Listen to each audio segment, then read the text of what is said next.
वक्फ संशोधन कानून को चुनौती देने के मामले में आज सुप्रीम कोर्ट में सुनवाई होगी। सुप्रीम कोर्ट अंतरिम आदेश देने पर दलीलों को सुनेगा।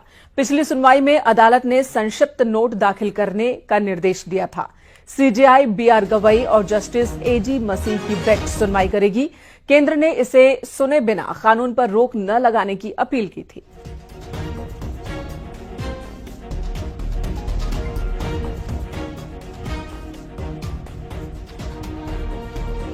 तो वक्फ विवाद में कई अहम मुद्दे हैं। आज इस पर सुनवाई होनी है। नए सीजेआई के बाद इस मसले पर पहली सुनवाई है, यानी कि जस्टिस सीजेआई बीआर गवई उनकी अध्यक्षता में वक्फ पर यह पहली सुनवाई होगी। कई मुद्दे हैं। अंतरिम आदेश जो अदालत की ओर से दिया गया पिछली सुनवाई के दौरान, उसे लेकर दलीलों को सुना जाएगा। सरकार ने ये मांग की थी कि उनकी दलीलों को सुने बिना इस कानून पर रोक न लगाई जाए।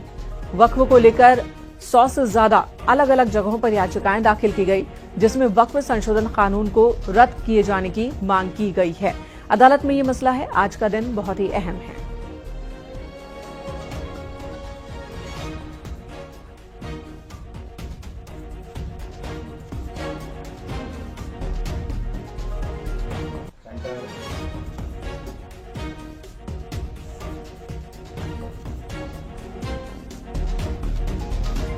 संभल मस्जिद सर्वे केस में मुस्लिम पक्ष को इलाहाबाद हाईकोर्ट से बड़ा झटका लगा। इलाहाबाद हाईकोर्ट ने सिविल कोर्ट का फैसला बरकरार रखा।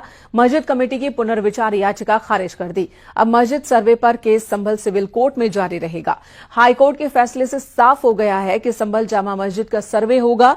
हिंदू पक्ष का दावा है कि जामा मस्जिद प्राचीन हरिहर मंदिर के स्थान पर बनाई गई है।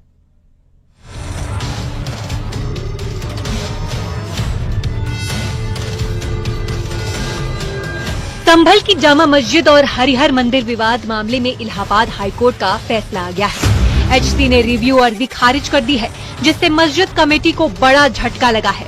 हाईकोर्ट के फैसले से सर्वे का रास्ता साफ हो गया है। मस्जिद कमेटी ने 19 नवंबर 2024 को सिविल कोर्ट द्वारा दिए गए सर्वे के आदेश को चुनौती दी थी। मस्जिद कमेटी ने हाईकोर्ट में सिविल रिवीजन याचिका दाखिल की थी और मामले की मेंटेबिलिटी को चुनौती दी थी। हाईकोर्ट के फैसले से संभल में शाही मस्जिद का सर्वे तय हो गया। सिंपल प्रपोजिशन ऑफ लॉ है कि कोर्ट ऑर्डर 26 रूल 9 और 10 की पावर के एक्सरसाइज में सर्वे कमिश्नर नियुक्त कर सकती है। उस समय किसी को सुनने की कोई जरूरत नहीं है। लॉ का मैंडेट सिर्फ इतना है कि जब सर्वे कमिश्नर मौके पे सर्वे करने जाएंगे, तब वो दोनों पक्षों को उनकी मौजूदगी में सर्वे करेंगे, जो यहाँ पे 19 और 24 नवम्बर को दोनों दिन फॉलो किया गया था। हिंदू पक्ष ने हरिहर मंदिर होने का दावा करते हुए संभल सिविल कोर्ट में याचिका दाखिल की थी। हिंदू पक्ष की याचिका पर संभल सिविल कोर्ट ने सर्वे का आदेश दिया था। इलाहाबाद हाई कोर्ट ने संभल के सर्वे मामले में मुस्लिम पक्ष ने जो रिवीजन फाइल किया था, उस रिवीजन को खारिज कर दिया है और ये कहा है कि वो सर्वे सही था। सर्वे आदेश पारित करने में कोई त्रुटि नहीं थी। यानी जो भी वहाँ सर्वे हुआ था, अब वो रिपोर्ट पढ़ी जाएगी और रिकॉर्ड का पार्ट। संभल में पिछले साल 24 नवंबर 2024 को शाही जामा मस्जिद के सर्वे के दौरान बवाल हुआ था, जिसमें 5 लोगों की मौत हुई थी और 29 पुलिसकर्मी घायल हुए थे। इस घटना के बाद संभल में सुरक्षा के कड़े इंतजाम किए गए हैं। इस पूरी हिंसा की जांच एसआईटी कर रही है। न्यूज़ 18 के लिए ब्यूरो रिपोर्ट।